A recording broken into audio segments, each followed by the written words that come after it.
Hello guys, it's me. Aku ka amantika ka hit that you know move on or happy me. Something came into my mind to if your script on me happy me and here go let's say like ya to cook the family. Okay, let's say my like about partner party. I don't mean clearly nearly go your partner no one this time you see as oh, the young Charlie Jacali, to the block, church or block percent, she to blue gum, you have 50 go blue tree look at yeah, a sheep, no, go yeah, or say mentally, physically, a call affected. So, my marica, influence chicken, had it. They might buy a little minute. Also, Cleo or getting a chain or through bones and like the red button up or motive, the red style chain, and your movable chain, and mindset they change. A little bit, go ahead and joke with it. But I am not getting down at the push yet. Pablo, so I'm a good guy, got it. Good guy, they are in a relationship with a calm, like who I am today. I'm here, relationship who I am today is because of him, like, to a part of me, part of who I am today. ဘာဖြစ်လို့လဲဆိုတော့သူ့ကြောင့်ပဲအလောက်ထိ confidence ရှိခဲ့ရကွာသူ့ကြောင့်ပဲဘယ်လိုပြောရမလဲအကောင်းမြင်တတ်လာတယ်လူတွေကိုလူတွေဝေဖန်မှုတွေကိုအတင်းဖြစ်ပြောတာတွေကို game ဆိုင်ပဲလည်းနေတတ်လာတယ်okay ပြမယ်သူ့ကြောင့်ပြမယ် okay သူ့ရဲ့ love life က word of affirmation ကိုပြောလို့ရတယ်အရင် kind ဖြစ်တဲ့လူတွေမှာပါတယ် human ရဆိုရင်တော့အရင်က one of the best human I've ever met အဲ့လိုမျိုးနဲ့တွေ့ခွင့်ရတယ်အဲ့လိုမျိုးနဲ့ relationship လုပ်ခွင့်ရတဲ့အတွက်တကယ်ကောင်းချီတစ်ခုလို့လည်းအခုဒီခံယူတော့မယ်he's not my boyfriend anymore ပါဒါပေမဲ့သူကဘယ်လိုမျိုးလဲဆိုတော့clear နဲ့ in a relationship မှာဆိုလဲအမြဲတမ်းဘယ်လောက်လာကြအောင်ပြီးရဘယ်လိုပြောရလဲတပုံနေလဲအများဒီလောက်လာရဲ့မျိုးတမျိုးသူဘယ်လိုဖြစ်လို့သူ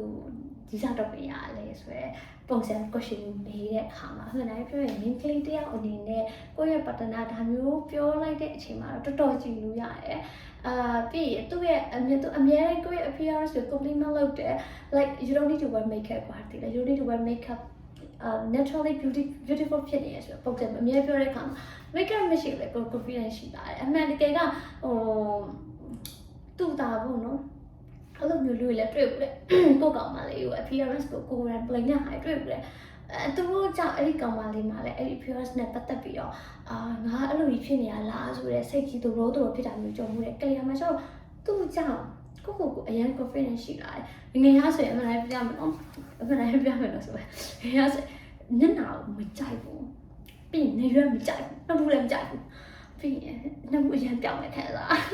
ရရအားကြီးရပါဒီလားလို့ခံစားပြီးရင်ညနာလည်းညင်နေဘူးပေါ့နော်ဒါပေမဲ့သူကကြတော့သူ့ရဲ့ဒီလိုမျိုး compliment တွေကြောင့်လည်းပါတယ်ပြီးတော့သူကလည်းကိုယ့်ကို self love ကိုပေါ့နော်ဘယ်လိုပြောရမလဲဘယ်လိုမျိုး being love ကမှဆိုကိုတင်ပေးတဲ့လူမဟုတ်လို့လည်းပါတယ်ကိုအရင်ချစ်တက်လာတဲ့အခါမှာကိုယ့်ရဲ့ဒီ imperfect ဖြစ်ပါတယ်ဆိုအရာတွေအားလုံးကအရင်ချစ်ပြီးတော့ဒီပုံစံကိုယ့်ရဲ့ဒီမွေးလာတဲ့ဒီပုံစံတိုင်းမှာတအားကြိုက်တာပါသိလားအဲ့ဒါလေတပတ်တနာကြောင့်ပဲသူ့ရဲ့ influence ကြောင့်ပဲ next one နောက်တစ်ခုကြောင့် mental ဘိုင်းနဲ့ပတ်သက်ရင်အရှင်တို့အဲ့လိုပေါ့နော်ကို confidence မရှိဘူးကိုဆိုငါအဲ့လိုမတော်ဘူးပြီးရအလုံးမှာပဲဖြစ်ဖြစ်အကြောင်းမှာပဲဖြစ်တယ်ကိုအမှားလုပ်လိုက်ငါအရင်stupid ဖြစ်တာပဲဆို feeling အမြဲရတယ်ပြီးရင်သူအမြဲပြောတော့ I'm so stupid ဆိုတာမျိုးအဲ့လိုပုံစံမျိုးပြောတော့အမြဲတမ်း he never allow me to say that အဲ့ဒီဟာဘယ်တော့မှပြောလို့မဖြစ်ဘူးသူအမြဲပြောတယ်You're smart, you're good enough, you're amazing. Like that ကွာတိလားအဲ့လိုပုံစံမျိုးပြောခံရတဲ့အခါမှာကိုဘယ်လိုအော်ငါတော်တယ်ငါလုပ်နိုင်တာပဲသူ့ရဲ့ကိုယ့်ရဲ့ဒီလုပ်ငန်းနဲ့ပတ်သက်တဲ့ကိုယ့်ရဲ့လောကနဲ့ပုံစံနဲ့အားလုံးလို့တော့အများနဲ့ compliment ပေးတဲ့အခါမှာကိုအော်ငါလုပ်နိုင်တာပဲငါတော်တာပဲပေါ့နော်အဲ့ဒီ mentality ရတဲ့အခါမှာ confidence ကလည်းအဲ့လိုမျိုးအလိုရောက်သူကတော့ရောက်လာပြီပြောချင်တာကျတော့ဒီ partner ရဲ့ကိုပေါ် treat လုပ်တဲ့ပုံစံ respect ရှိတယ်ကိုရခြင်းကသူ့ blessing တစ်ခုလိုမျိုးခံယူပြီးတော့ပြောဆိုဆက်ဆံတဲ့အခါမှာ action မှာမြင်ရတဲ့အခါမှာကိုယ်တိုင်ကလည်းအော်ငါတော်ပါလားငါလှပါလားဆိုရယ်ဒီအင်းကရော inner future ဒီ outer future နှစ်ခုစလုံးမှာကိုကဟိုဘယ်လိုပြောရမလဲသူ့ကြောင့်ပို့ပြီးတော့ကို confidence နဲ့အများကြီးပို့ပြီးလာတယ်the same အဲ့လိုမျိုးပဲအရှင်ရောပေါ့နော်သူ့မတိုင်ခင်အရှင်မှာလည်းကလေးဟာကလေးကိုကြိုက်တဲ့လူတွေရှိဘူးတဲ့သူတို့ဆိုလည်းတချို့တော့စကားလို့ဆိုဘယ်ကတော့တကူပေါ့နော်သူတို့ပြောလိုက်တာပဲအော်နဲလက်ကြီးကမလောက်ခဲအဲ့ကလက်မလာရဲမှာပါတယ် main place ဆိုလည်းလက်စစ်ကြီးရယ်လက်တွေချိုးတာအောင်ပြီးရင်ဟဲ့နေဘူးကလည်းရံပြောင်းလာပဲနေတော့မဟုတ်ဘူးပေါ့နော်စနောက်ပြီးပြောတာပေါ့နော်အမှန်တကယ်ဆို तू ကကိုယ်ကြိုက်နေတယ်လို့ဒါပေမဲ့ तू ကကိုယ့်ရဲ့ appearance ကိုမသိမသာလေး blame တာပေါ့ကွယ်ဒါပေမဲ့သူတို့ပြောလိုက်တာကိုကလည်းသဘောကျတယ်လို့ကိုယ်လည်းသဘောကျတယ်အဲ့လိုမျိုးပြောလိုက်တဲ့အခါမှာချက်ချင်း insecure ဖြစ်သွားတယ်ဟာဟဲ့တကယ်ပဲအဲ့လိုဆိုနေရလား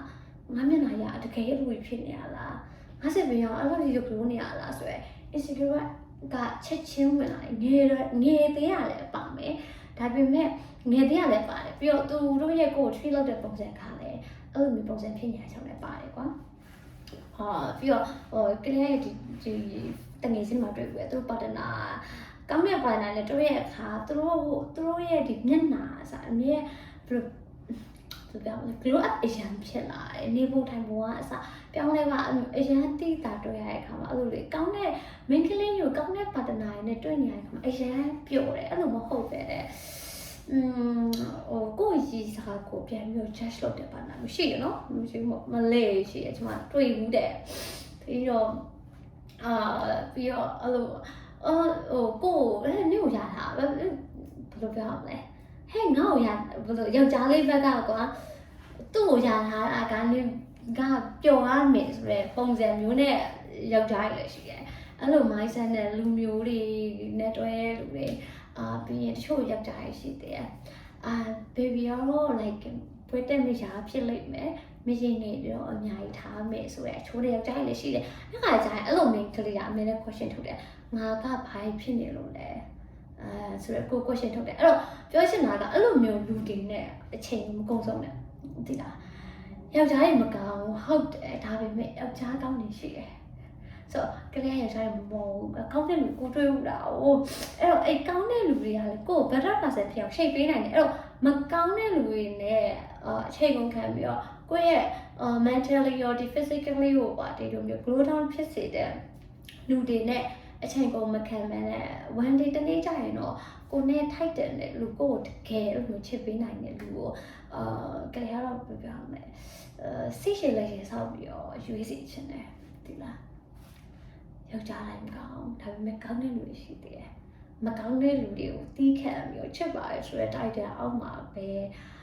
နေနေတဲ့ main ကလေးတော့မနေ့ကကိုယ်လည်းမကြိုက်ဘူးဒါသူတို့ choice နဲ့သူတို့ကမကြိုက်ဘူး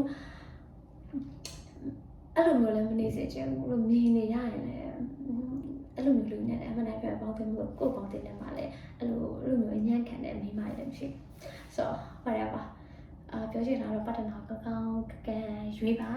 ဆိုတော့ပတ်တနာကို affect ဖြစ်ပါတယ်ပြန်ပြီးတော့မယုံရင်ပြန်ပြီးတော့ကိုစဉ်းစားကြည့်ပါကိုပတ်တနာကိုရဲ့